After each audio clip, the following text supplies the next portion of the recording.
What's up everyone? Welcome back again to my YouTube channel. So paano nga ba magkaroon ng empleyado?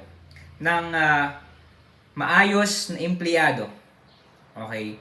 So bago tayo magsimula sa ating vlog na to, kung hindi ka pa nakasubscribe sa aking YouTube channel, please subscribe. Please. Goal po natin and prayer po natin na bago matapos tong taon na to ay ma-reach po natin yung 100k subscriber. Alright, so pag na-reach po natin yung 100k subscriber, magpapag-giveaway po tayo. Kaya malaking tulong po sa akin na kayo po ay nag-subscribe at sumusuporta sa ating mga vlog. So let's go, tara na po sa ating pag-usapan ngayon. Paano nga ba magkaroon ng maayos na empleyado? Makita nyo po sa ating thumbnail, sa ating picture, bago nyo po pinutin tong video na to, nagkaroon ako ng 9 na empleyado. Parang umabot pa ako ng 10 pataas. Yung iba, agent, yung iba, fix, pinapasawaran natin. Pero hindi na mahalaga yun. Ang experience ko yan dati, nung meron akong mga empleyado, yung mga fix na binabayaran ko, pinapasawaran ko that time, merong time na mali daw yung mga decision ko, sinasabihan nila ako na ganito ganyan, binibigyan nila ako ng parang negativity sa akin. Kasi andun kasi yung parang inisip nila na bata pa ako. Sila mas matanda. Kaya kung makita nyo dun sa picture, palagay ko ako yung pinakabata.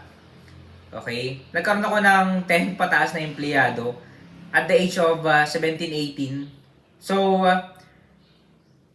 dun natin malalaman na may mga empleyado, okay, na magja-judge sa'yo. Pero, no one can judge you. Only God can judge you. Yes, i-criticize ka para mag-improve ka, pero examine yourself as a leader.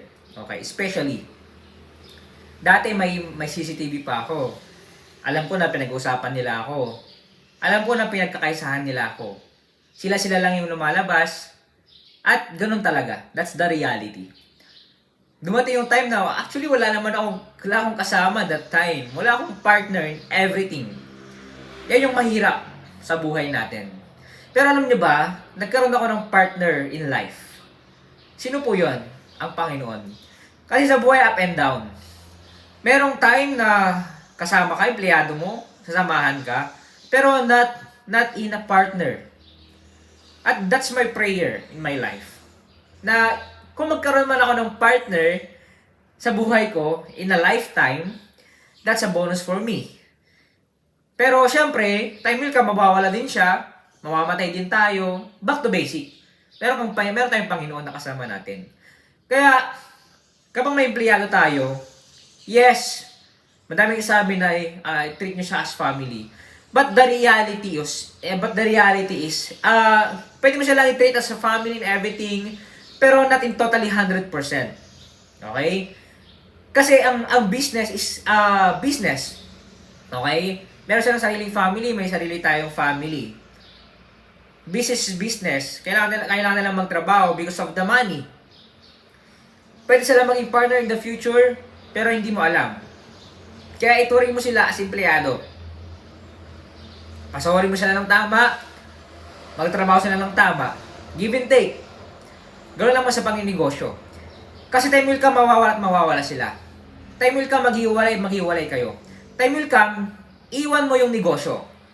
That's the reality. Kaya, kailangan mo ng maging focus na maging maayos yung business. Pag maayos yung business, maayos yung empleyado, maayos yung pangitungo mo.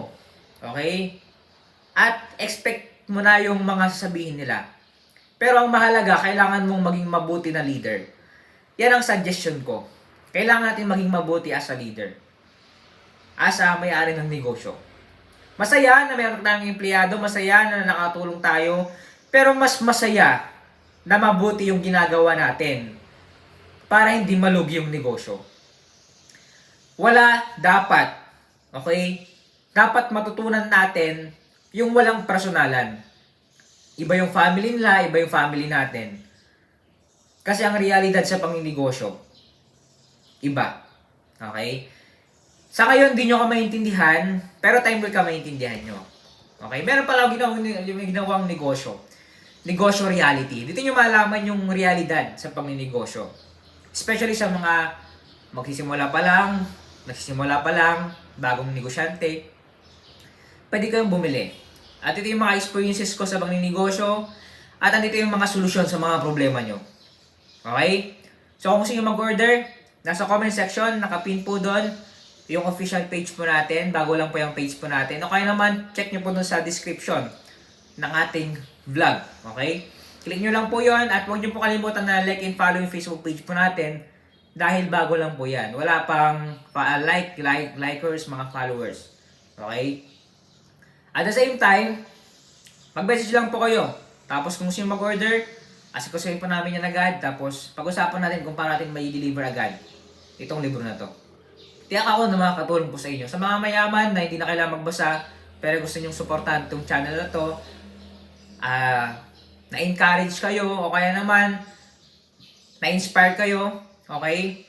Naging blessing itong video na to, pwede pa rin naman kayong bumili to support our vlog. Pwede nyo display sa bahay nyo, o kaya pwede nyo ipamigay sa iba. Share your blessing, okay? Lahat ng mga alam ko, lahat ng experience ko, lahat ng knowledge ko sa pangninegosyo, sinishare ko sa inyo. Okay? Para maging blessing pa ko sa inyo. Dahil niniwala po ako, what you sow, you reap. It is more blessed to give than to receive. Mas masaya na nagbibigay kaysa tumatanggap. Dito muna tayo. Abangan nyo po yung mga vlog po natin dahil pa-excite po yung mga vlog po natin. See you on my next vlog. God bless.